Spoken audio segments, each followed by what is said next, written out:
tension at a New York airport. SRK later joked, saying it keeps him humble. So let's get started. Well, his famous line from the film "I am Khan and I'm not a terrorist" didn't work. Nor was Don ko pakadna mushkil hi nahi na mumkin hai for the third time or so now. Shah Rukh Khan was detained at an airport in New York. Well, it's turning out to be quite a diplomatic row, with the foreign minister saying US loves to detain and then apologize, but this time an apology is just not good enough. King Khan, for one, says it's a humbling experience, and whenever he feels arrogant, he flies to America. Well, here are the top 5 incidents when celebs and dignitaries were patted down.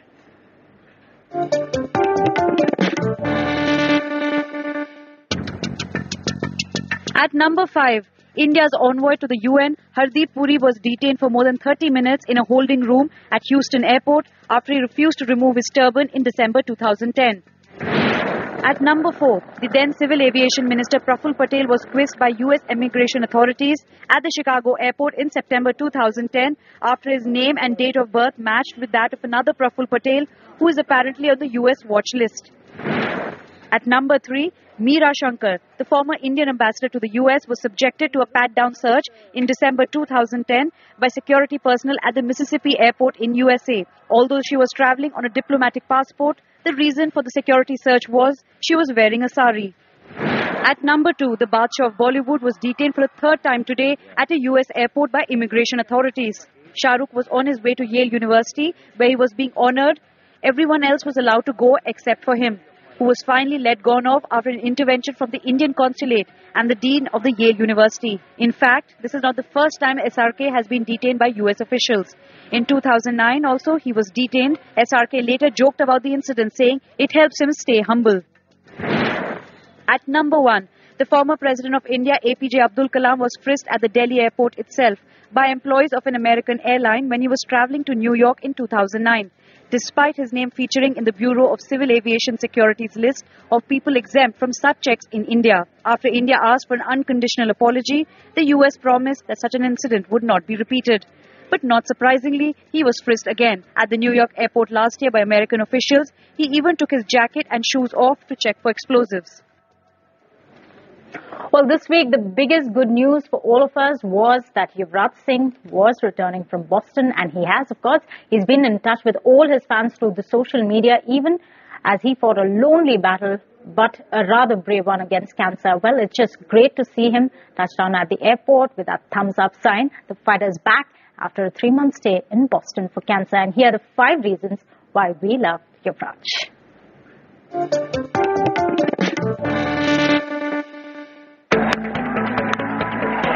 6 more. At number 5, very few have achieved the feat of hitting 6 sixers, and Yuvraj is one of them. The best part, he said he was just letting off steam after a fight with Freddie Flintoff. If that's the case, then here's to many more such fights. At number 4, Yuvraj was the player of the tournament at the 2011 World Cup. What got him that title was the 4 man of the matches that he won in the tournament. Off the bat, it's still in there, we've lost it. Number 3, and Yuvraj Singh proves that there's more to him than just a good cricketer. Yuvraj ensures that he shares some of his privilege by getting back to society in the form of the Yuvraj Singh Foundation. It aims at helping disadvantaged children in India and across the world. It held its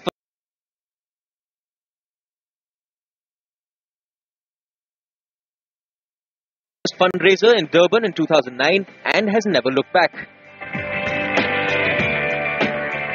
At number 2, Yuvraj's popularity with the ladies, especially those from Bollywood. It started with actress Kim Sharma, but he also had link-ups with others like Deepika Padukone and even a soft corner for his ex-boss Preeti Zinta. He denies most of the link-ups, but he is quite the man. And at number 1, Yuvraj is a fighter. And he is shown through his illness, from the highs of being the man of the tournament in the Cricket World Cup to the lows of being diagnosed with a rare germ cell cancer. Yuvraj Singh's experiences have been truly life-altering, yet he has fought back with all his willpower. And on Wednesday, in a candid interview to the press, he said a return to cricket will be his biggest achievement.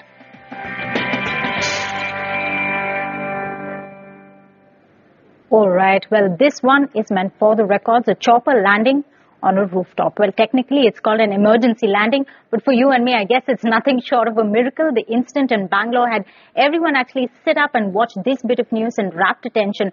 After all, who doesn't quite like some Hollywood stunts play out in real? But that's not the only one. Here are the top 5 picks of miraculous landings in the recent past.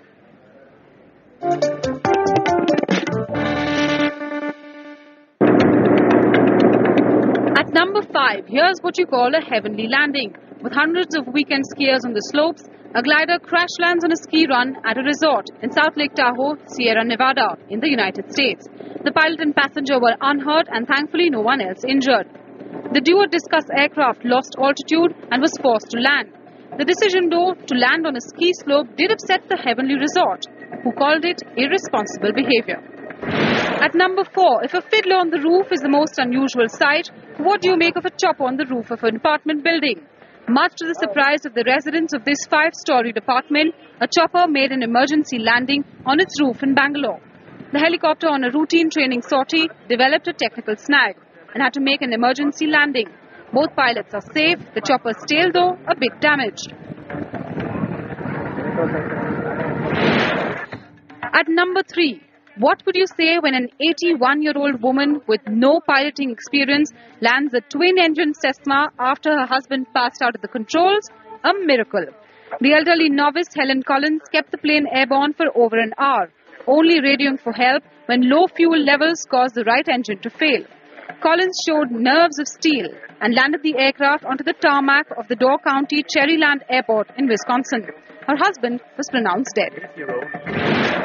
At number 2, landing without the landing gear. Here's how you do it. A Boeing 767 flying from Newark, New Jersey with some 230 people on board makes an emergency landing at Warsaw's airport after trouble with the landing gear.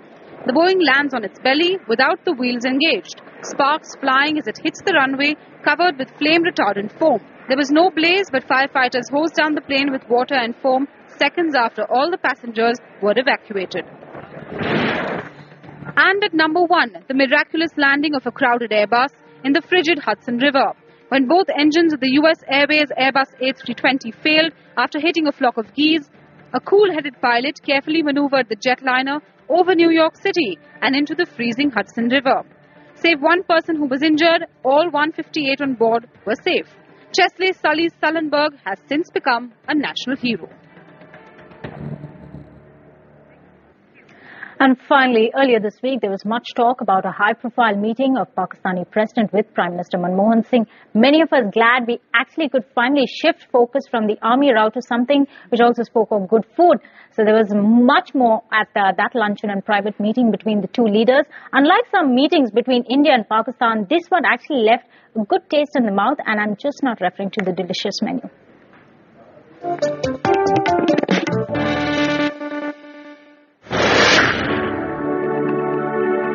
At number 5, when the menu dominates the discourse ahead of the president's visit, be sure that there will be plenty of pleasantries shared on the table. From mouth-watering gushtaba to dosa and avyal from South India, the menu had it all.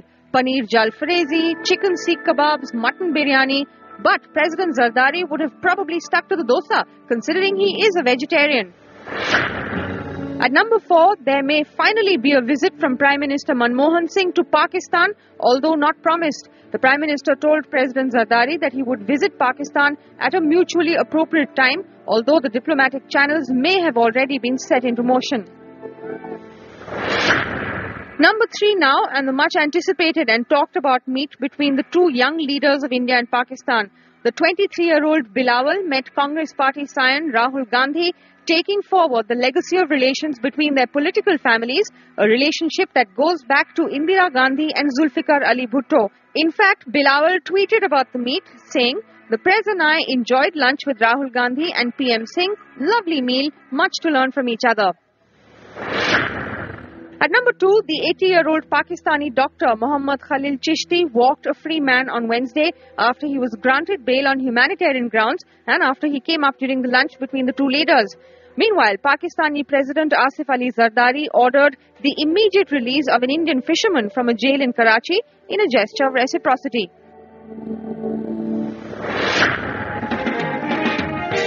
And And at number 1, Pakistan's first ever lifestyle expo in India. On offer will be Pakistani cuisine and music.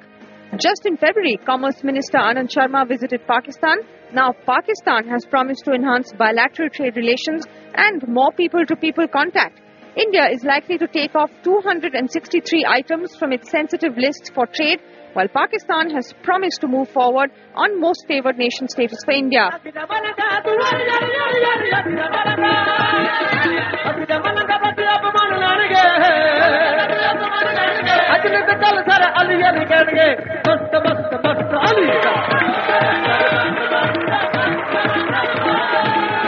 And finally, the much-awaited integrated checkpost at the Atari and Wagah borders also became fully functional today.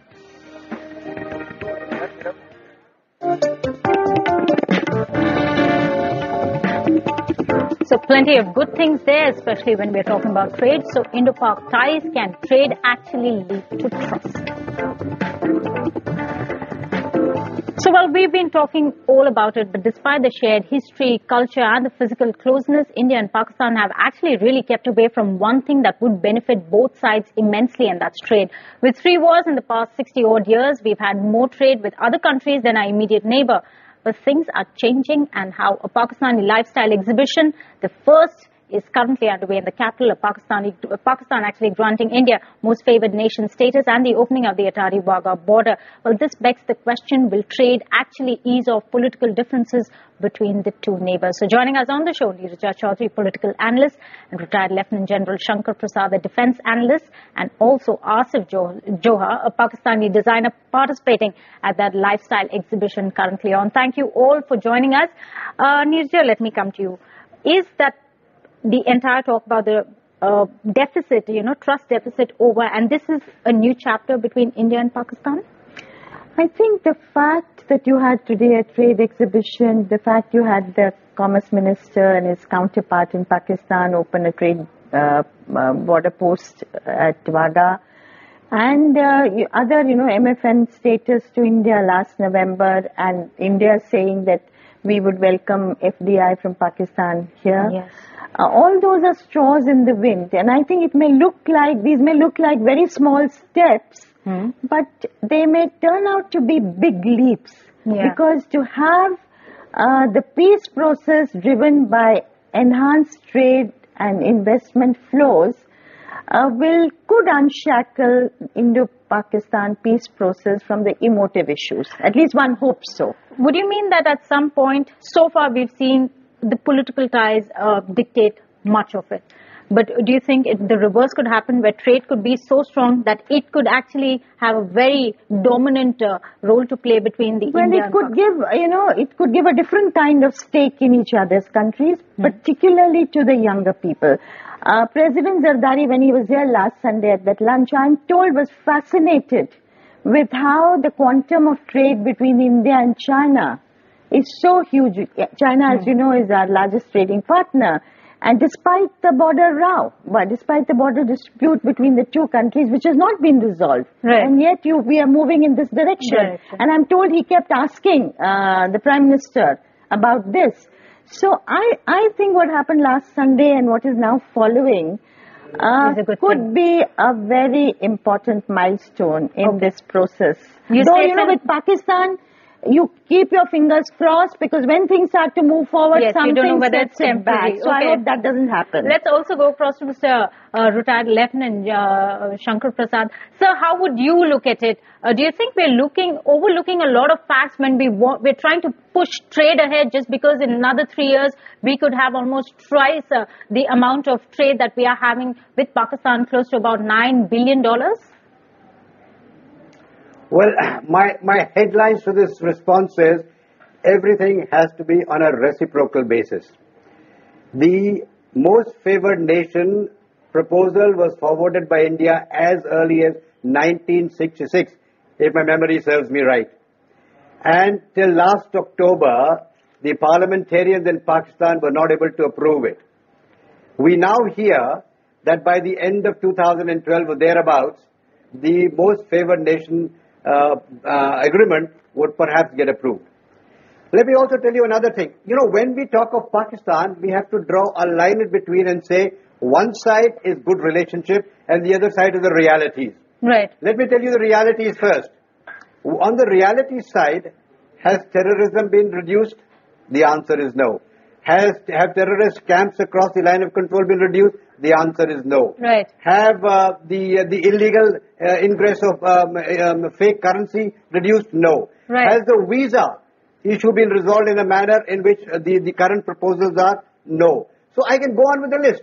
The point is, each of these has to be reciprocal. I do understand that trade is a great bondage. Right. Trade must continue. But right, I get your point, look, sir. the primary issue is about visa. Now, can we live and go on visa just to improve our trade when we suddenly have somebody like Headley come into India and photograph the National Defence College again? Right, I'll just come to photograph that all point our whether VAs we and are VPs. compromising on our security. Let me also go across to the Pakistani fashion designer who joins us this evening, Asif Johar. Well, good evening and thank you very much for joining us. How do you find the exhibition going? What is the response that you're getting? Are you really wondering why has India and Pakistan waited for so long? This is the first ever exhibition of Pakistan we're having here. Thank you very much for having me, Kulsoom. And I really enjoyed the business. People here, people are very welcoming. Being designer, I can tell they are in a welcome situation. Everything looks good, and both the countries are the emerging market, one of the biggest emerging markets. So I think the trade should go on, and we should be taking care of each other as much as we can in a business basis. Right, Asif, but as an entrepreneur, as a businessman, are you a little skeptical about all this feel-good factor that we are talking about, India and Pakistan, and the trade ties, because anything could happen and we could just snap it off? Is that your feeling? When I was coming to India, I had a completely different feeling. I was coming to Delhi and I have a completely different feeling. When I landed here, people are very cooperative, very welcoming, and honestly, I'm happy to be here, and I think in the future, business will grow, and I'm not scared for anything. I think this process should go on and on. Right, ma'am. Right, Asif, ma'am, you just heard Mr. Shankar Prasad say that, in a sense, we cannot compromise security. But on the other hand, many believe that trade is a completely different aspect. Would you agree with that? I think security, yes, we cannot compromise with security. And I think Prime Minister Manmohan Singh told Pakistani President also that unless Hafiz Saeed, some action were taken to rein him in, to take action against him, it would be very difficult to move things forward, and that there is agitation on that count in India, and there is, I think, virtual consensus. The Congress Party had spoken about it, the BJP had spoken about it on the eve of President Zardari's visit. So certainly, and of course, Pakistan has invited Prime Minister Manmohan Singh, and Bilawal Bhutto Zardari has invited Rahul Gandhi. In principle, both have accepted it. But I think on the ground, unless some move forward is made by Pakistan, it would be very difficult for them to move this process forward, given the agitation on this count, as I said. Right. Therefore, security is very much on our concern. But I think to make trade a hostage, to make any forward movement in a normalization process a hostage of only this, I think we've probably now move beyond that. And given, as you were saying, 1.4 billion people, shared history, culture, adjacent to each other, and then the kind of trade we have is pittance. Right. And we cannot go on and on. Somewhere something has to give way by both countries. But Mr. Shankar Prasad, also this very fact that countries which are physically close have got into cooperations, into regional economic integrations, and they've worked remarkably well. They don't just strengthen the area, countries really benefit. So why are we overlooking this aspect of it? I'm not overlooking this aspect at all. I personally favor all of it. But let there be reciprocity. Just look at the musicians that come from Pakistan. They are welcome in India, and everybody, all of us enjoy their music sessions. We are welcoming these people who come for this garment exhibition. They are all very welcome. Right. But what happens to Palak Sen when he goes to Pakistan? Is he allowed to perform?